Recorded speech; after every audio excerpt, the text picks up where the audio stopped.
Bonjour et bienvenue dans ce tutoriel dans lequel on va parler de la méthode algorithmique.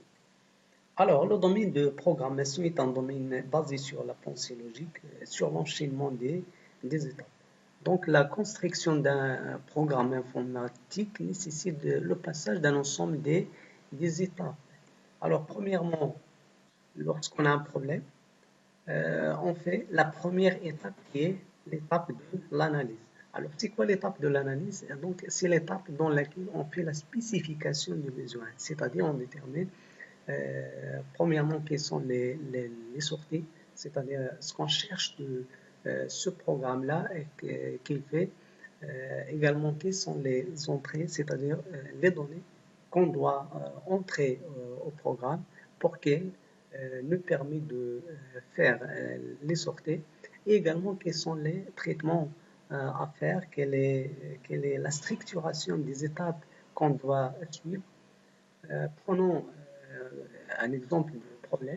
Alors dans ce problème-là, dans lequel ensuite de créer un programme qui permet de calculer le coût d'un siège, euh, d'une forme rectangulaire de longueur x et de largeur y. Alors ici, donc, on doit premièrement spécifier les besoins, c'est-à-dire qu'est-ce qu'on cherche. Donc ici, on cherche à calculer le coût. Alors pour calculer ce coût-là, qu'est-ce qu'on doit savoir? On doit savoir le périmètre de ce terrain-là. Alors donc, pour avoir le périmètre de ce terrain-là, qu'est-ce qu'on doit savoir? On doit savoir quelle est la longueur et quelle est la largeur de ce terrain-là.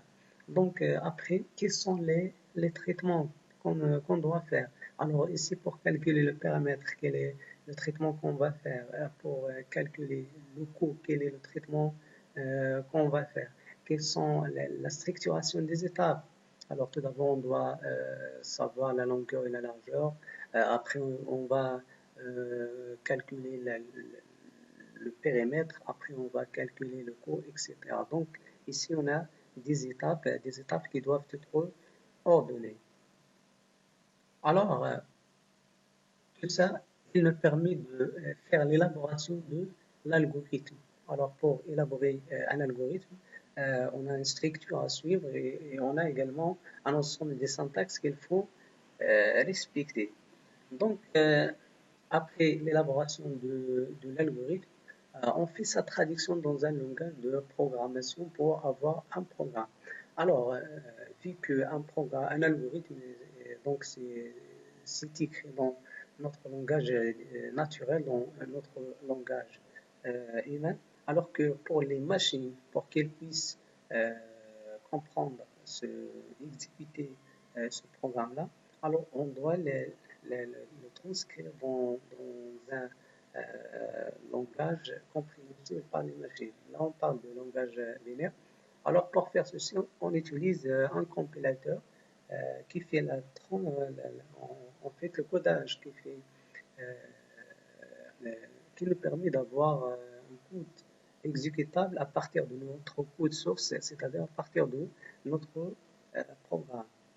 Alors, après, on passe à la dernière étape qui est l'étape de l'exécution. L'étape de l'exécution, donc, c'est l'étape dans laquelle on installe notre programme, notre logiciel dans une machine et on fait l'exécution de ce programme-là pour avoir le résultat. Alors, donc, la méthode algorithmique, c'est une méthode qui est constituée de trois étapes. La première étape, c'est l'étape de l'analyse. Alors, donc, on aura un problème. On fait l'analyse pour élaborer l'algorithme. On fait la traduction de l'algorithme dans un langage de programmation pour avoir un programme. Et on fait l'exécution de programme-là pour avoir un résultat.